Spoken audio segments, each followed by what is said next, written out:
This is one death too many in our country, in my homeland, Nigeria, where the blood of the innocent continues to be shed, where so many people are being killed. Many Christians, many Christian churches are being burned down. Many Christians are attacked in their places of worship.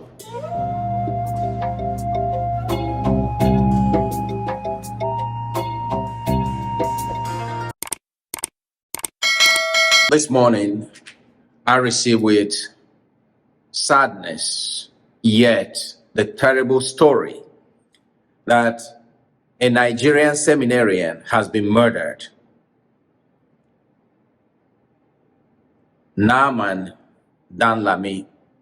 a seminarian of Kafanchan diocese, was murdered, burned to death in a botched kidnapping attempt by some Muslim fundamentalists who attacked this church, attacked the rectory, and burned down the entire place.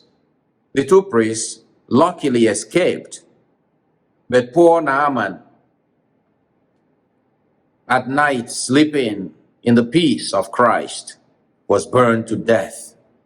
My heart goes out to the Diocese of Kafanchan and to the family of Naaman. This is one death too many in our country, in my homeland, Nigeria, where the blood of the innocent continues to be shed, where so many people are being killed. Many Christians, many Christian churches are being burned down. Many Christians are attacked in their places of worship. I know that the bishops, the Catholic bishops of Nigeria, are meeting in Abuja, and they will come up with statements condemning these things. But the question is, why? Why is it that Christians are targets in Nigeria? And in the midst of these persecutions, these acts of violence, these heinous acts against Christians, we say that we have a government. Nigeria faces, even at this moment, the challenge of a contested election. There are many people are convinced, including the so-called victors, that this was a charade. This was a violation of our sense of decency. But many years ago, while I was a seminarian in the 1980s, there was a title published, the cover of this newspaper, Newswatch, says, "Nigeria, where nothing works." And another title came, "Nigeria, where anything goes." So like the prophet said in the first reading today, we must speak out against the wicked. We must speak out against murderers. We must speak out against those who violate the sacredness of life.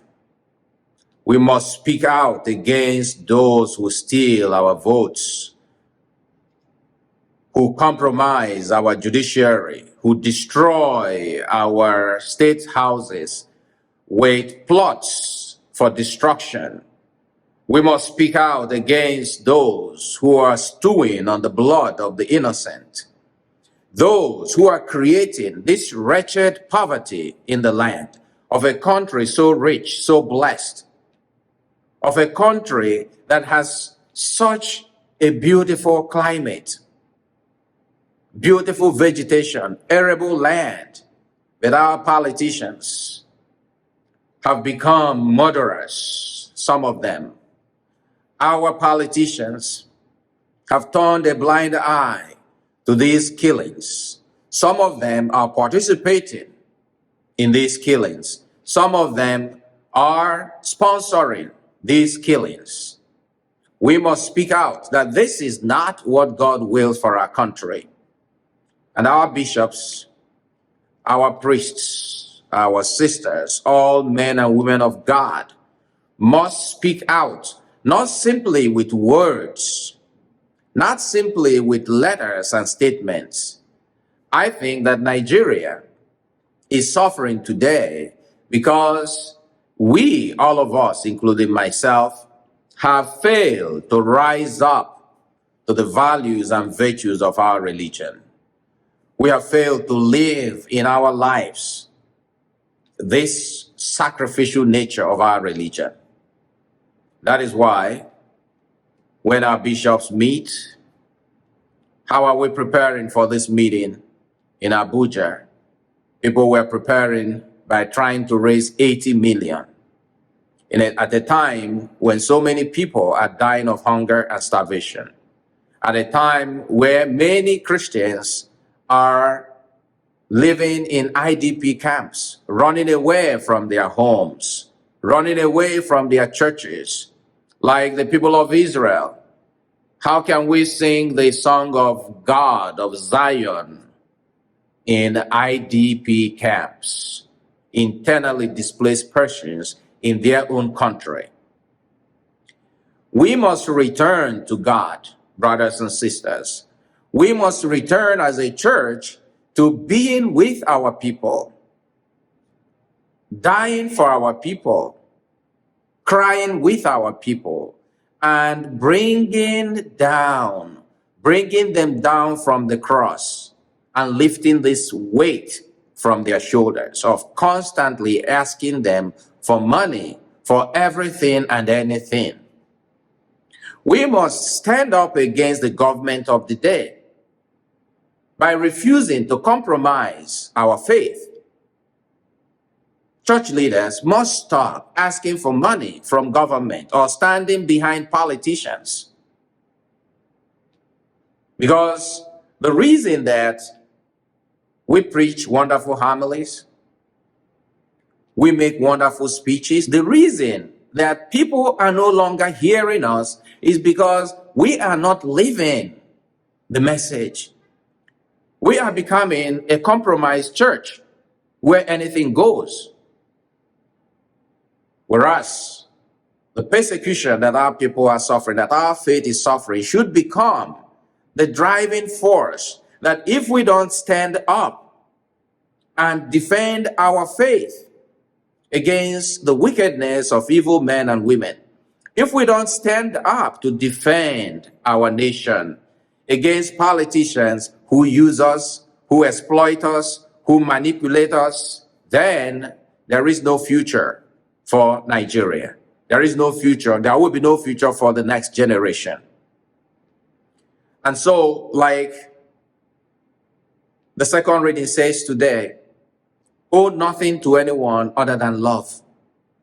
I think that at the core, at the heart of the problem of our country is the failure to love ourselves, to love God truly, deeply from our heart, not to love God because God will do A or B or C for us.